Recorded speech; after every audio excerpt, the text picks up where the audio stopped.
শুভরাত্রি বন্ধুরা। তো দেখো আমি রাত্রের মেনু নিয়ে চলে এসেছি। নিয়েছি একটা ডিমের পোচ, একটা শুকনো লঙ্কা আর সেদ্ধ আলু।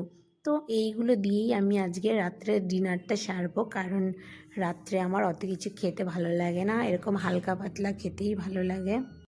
তারপরে দেখো আমি আলু দিয়ে ভাত মেখে একটু একটু করে ডিম দিয়ে খেয়ে নিচ্ছি।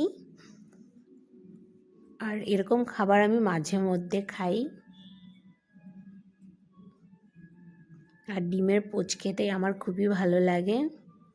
ডিম বলতেই আমার ভালো লাগে সব কিছু ডিমের খেতে।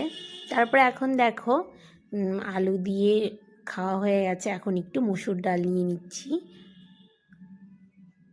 মসুর ডালটা দিয়ে ভালো করে ভাত মেখে এখন একটু একটু করে ডিম নিয়ে আবারও খেয়ে নেব। আর রাত্রে আজকে আমি আলু মাখা, ডিমের পোচ আর মসুর ডাল এটাই করেছিলাম।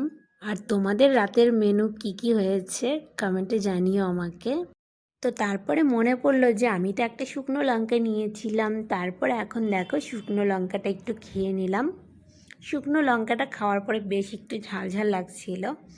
এখন দেখো আমি এই দিয়ে আমার আজকের ডিনারটা কমপ্লিট করলাম। তো আজকের মতো মিনি ব্লগটা এই পর্যন্ত।